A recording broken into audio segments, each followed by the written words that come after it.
Hi, I'm Daniel Lucas, and welcome to Book 101 Review. Book 101 is all about the books that I read for the last 40 years. And today I have my special guest.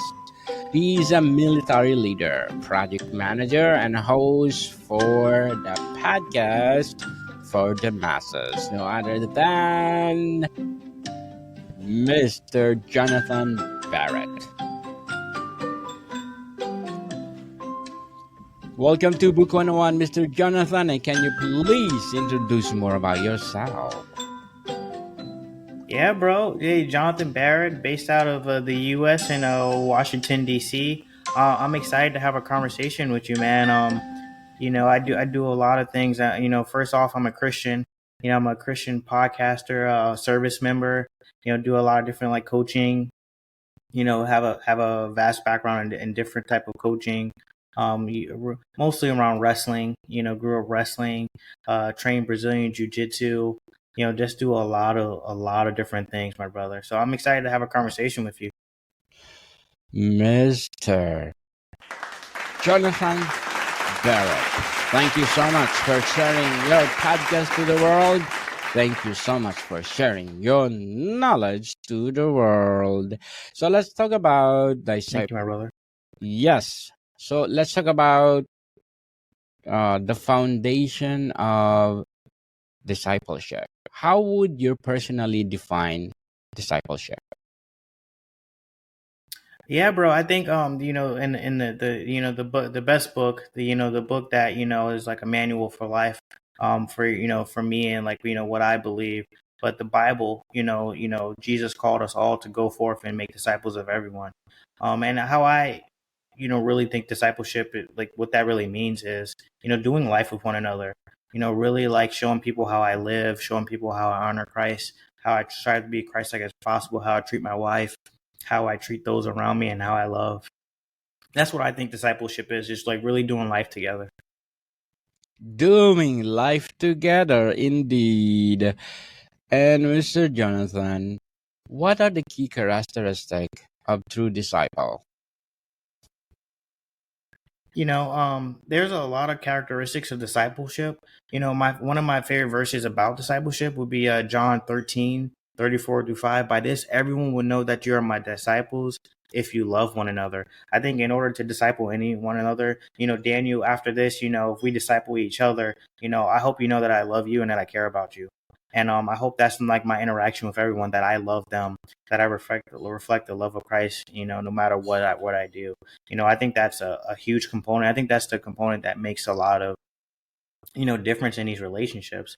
And the reason I think love is so important, because like, hey, if I'm trying to do life with you and we're trying to do this thing together, are you going to trust me if I don't love you? Are you going to trust me if I don't show you that I'm actually doing the things that I say that I'm going to do? Are you going to trust me if I'm like trying to be as Christ-like as possible? So definitely love is number one of the characteristics for sure. Why do you think Jesus placed such a strong emphasis on making disciples? I think it's important because those Jesus had disciples around him. The apostles, the 12 apostles. He had 12 apostles, but he had an inner circle of three. And I think he played a huge role in it because it's that was over thousands and thousands of years ago. But through discipleship, leading with love, it's one of the biggest religions in the world. And I think that's so important because once you love someone, you can tell them anything you want to tell them. They're open, they're kind, and they're more receptive to the love of Jesus Christ. Indeed, Mr. Jonathan, indeed. So let's talk about the personal experience and insight. Can you share a moment in your life when discipleship made a major impact on your faith journey? Oh man, for sure. Like I could talk about my dad. My dad. He's not my biological dad, but from a very young age, my mother was transparent that this isn't like your my biological dad, but he was still there for me. And I just knew, hey, this is my godfather, but he showed me love. And I have so many memories of him showing me that love from a young age. I remember him picking me up from daycare. I remember him, teaching me how to like groom myself. I remember him teaching me how to dress myself. And and he just loved me like I was his actual son, and that is my dad. So I think that that's just a testament to like the heart that God gave him to be able to show love to someone else's kid, and it drastically transformed the way that I perceive my relationships, how I do things in life, how I choose to love other people as well. Very well said, Mr. Jonathan. Very well said. Thank you, my brother. You're welcome, Mister. How has your understanding of discipleship evolved over time? Oh man, so like discipleship, it really causes you to like take a look in the mirror. It really causes you to like really like take a look to see if you're really living a life that you say you live. So if I'm inauthentic and I'm coming to you and I'm saying, "Hey Daniel, um I can teach you how to do podcasting."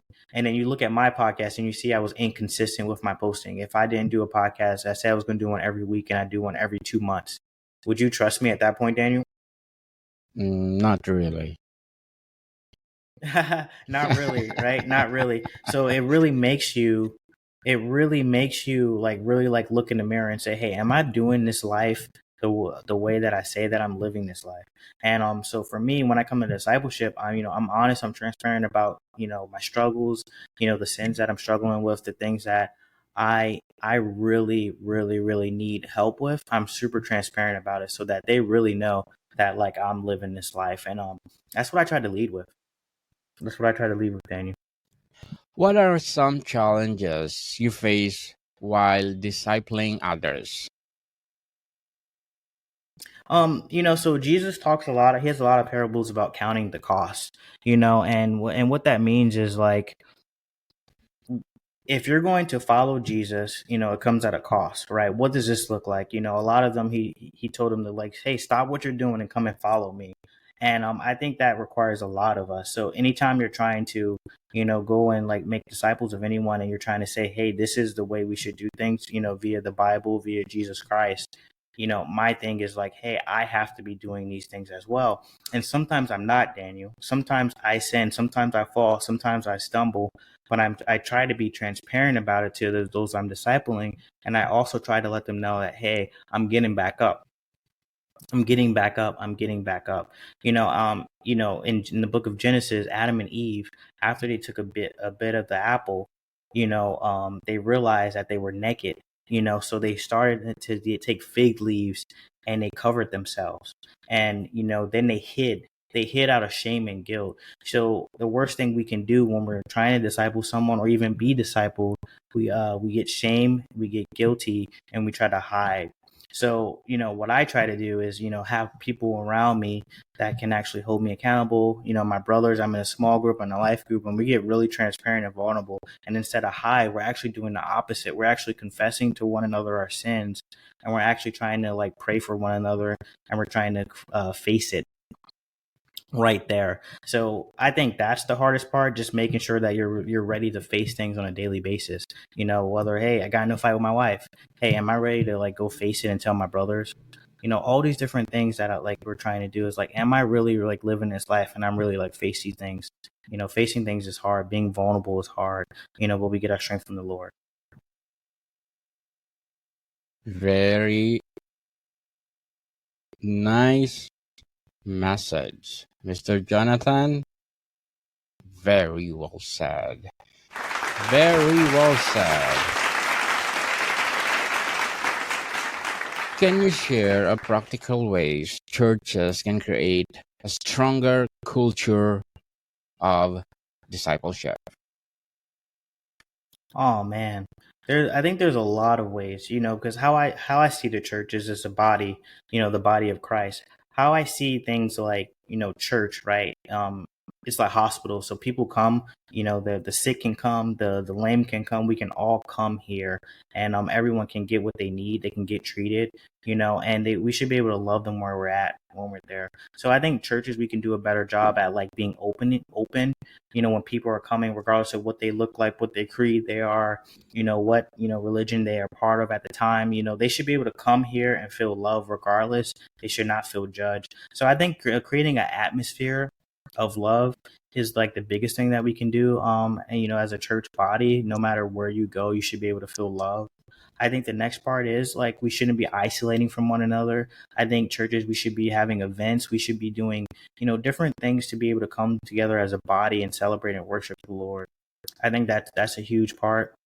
So creating an atmosphere of love, having events and having opportunities outside of Sundays for us to come together and actually study and like worship, via Bible studies, small groups, life groups, and making sure that everyone at the church feels like they have a place, like this isn't just like the pastor's church on the corner, but everyone has a place here that they can go, that they can be vulnerable, that they can feel love, that they can ask for help, that they can ask for prayer with. I think that those are the three biggest things that we can do as a church. Mr. Jonathan, let's talk about the broader impact of discipleship. How does genuine discipleship impact families, communities, or even nations? Wow, that's a really good question, Daniel. One of the theologians that I like follow, his name is Dr. Tony Evans, and he's based out of Texas, Houston, Texas. Well, somewhere in Texas, and he has a huge church there. But he has a principle called the kingdom principle, and he talks about the kingdom man. The kingdom man impacts the household, and the Barnum Institute did a study that did over 90% of the family will come to Christ if the man does. It's usually around like 30% if the wife or the woman does. Not saying that they're less than, but it's a huge impact on the family when the husband is going to church, he's a practicing Christian, he's giving his life to Christ. More than likely, your family will follow suit. And for me, it's like, if the family follows suit, okay, then the local church is impacted because you have a whole bunch of families that are like being Christ-like as possible. They're impacting the church. The church is impacting the city is impacting the country, and the country is impacting the world, and that's how we really make disciples of all men. No matter where we go, we're making a change right where we're at. We're showing people Christ-like love right where we're at, and it starts in the house, in the home, and specifically us as men, we need to have a relationship with Christ. We need to be in our word. We need to be doing these things to impact our families. Our families impact the local church. Our local church impact the bigger city. The city impacts the county impacts the United States or wherever country you're at, and the country impacts the world. So I think that's the broader impact of this thing we call discipleship in the Christian faith. Very well said, Mr. Jonathan. In today's busy world, how can believers prioritize discipleship without feeling overwhelmed? Man, that's a really good question because it's super easy. I know my wife, she's a part of multiple different small groups, Bible studies, and it really is a lot, when it comes to like service and things like that. But I think that just getting really intentional, even if you can get into a small group and you're being vulnerable about that small group or that life group, and you're like, hey, I'm not going to be able to make it every Thursday, but I can come every other Thursday. So just setting realistic goals, realistic expectations for yourself, and how you can continue to you put yourself in a situation to have discipleship. So we can't just sit around and like not do anything because we're busy. Even if it's monthly, even if it's quarterly, make time to go meet with that person that you're discipling or you're getting discipleship. Ask for the time, ask for the chances, ask for those things, that you're looking for, and being transparent with your brothers and sisters in Christ. I think that's the biggest thing that we can do. Mr. Jonathan, as a podcast host, what is your short-term and long-term goals? Oh man, yeah. Thanks for asking that. Yeah, so my podcast is called like For the Masses podcast. It's a Christian based podcast. We're designed to spread righteousness. The message of Jesus Christ via testimonies. Ultimately, I started the podcast. In the beginning for selfish reasons. A way for myself to put my thoughts somewhere, to have something collective, like kind of how musicians have their album. I wanted that for myself. And if it decided to make money, that would be also be something nice, just to be out there, to be seen. And eventually my wife said, John, you should spread righteousness. So the podcast evolved to, strictly like spreading righteousness, trying to, help disciple people, help to, make the followers of Christ. And then, ultimately, if it blows up and it can sustain us in a different way, and that's God's will, I would love that, podcasting full time, podcasting, and just like traveling the country, traveling the world, getting testimonies from people, spreading the gospel, and just like, edifying the body. And, I think that would be the end goal for sure. What about you? Indeed, Mr. Jonathan. And what would be your advice for someone who feels unqualified to discipline others? Yeah, I meet a lot of people that feel like they're unqualified to do a lot of things, but we throughout the Bible we see so many different believers that like ended up making huge impacts for the body, and the one that's coming to mind right now is Moses. When God asked Moses to go to Pharaoh and to let his people go, Moses is like, "Who, me? I'm a shepherd." And Moses was, he was shepherding for almost like 40 years. And he's like, you want me? I stutter. He had a huge stutter. And you want me to go to this Pharaoh and tell him to let my people go? He's like, no way. And God showed him through signs that he can do it, And not only that, God said, hey, your brother Aaron, he'll be with you. He'll be your speaker. He'll be your mouthpiece, kind of like you are for me, Moses. And so I think, if we're feeling unqualified, let's, hey, pray and ask God to get that out of our heart, the unqualified, and to qualify us, to make us better, to make us, be able to do the things that God is asking us to do. And I think that's part of the journey. And then also, God brings other people around us. Like I said, Jesus had 12, and then he had that close inner circle of 3, and I think it's super important for the community aspect of it. But God qualifies us for sure. We just have to ask him. Yes, ask and you will be answer. So thank you for your advice, Mr. Jonathan, as well as good luck to your goals. And you're asking me if or what are my goals as a podcaster. Well, this is my hobby. This is my passion. So even I have lots of things to do, I make sure that I will create something that empower people Amen. all over the world. I have a lot of podcasts maintaining every week. So my short-term and long-term goals to empower people all over the world in each podcast that I'm creating. So Mr. Jonathan, if you could leave listeners with one key truth about discipleship, what would it be? Yeah, I would tell them to, know who Jesus is. He created all these disciples, thousands and thousands of years later. Know who Jesus Christ is, and if you're having a hard time, you're having a rough time, really know who Jesus is. Go to your local churches, ask them who Jesus is, and they'll be happy to tell you, and they'll pray for you. And then also just like get into your Bible, start like really, really, really like understanding, hey, what our God is, who Jesus is, what this life is about, before you go and, try to disciple someone, or even like being transparent with the person you're discipling, like, hey, this is where I'm at. I'm trying to learn this thing. Can we do it together? And you guys pray together and you do those things together. So I would definitely like find out who Jesus is. Mr. Jonathan, how does discipleship differ from a simply attending church or participating in religious activities? Yeah, so I think going to church, is a good spiritual discipline. I think it's a good discipline to go and be around believers, and it's good to like go and worship with the body and things like that. But we have this thing in our faith called the Great Commission, and we're in Matthew 28:18-20. We were called go and make disciples of all nations. So that's what we're called to do. Acts 1:8 says, "You will be my witness to the ends of the earth." And I think that that's probably more important one of our Christian like tendencies, making discipleships, being in community so that we can, really, really, really continue to grow the kingdom that way. I think that when we're just going to church, and you're not helping anyone, are we really, doing what we're called to do if we're just doing that?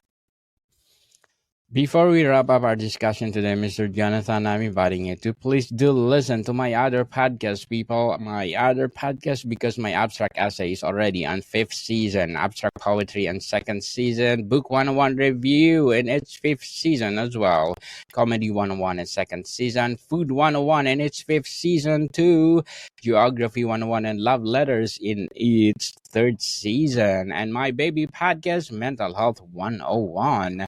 Movie 101 review and music 101 in its 5th season, and science 101 and sex 101 in its 2nd season, people. So please do listen all my podcasts wherever you listen your podcasts. So Mr. Jonathan, how do you think technology and online platforms are influencing modern discipleship?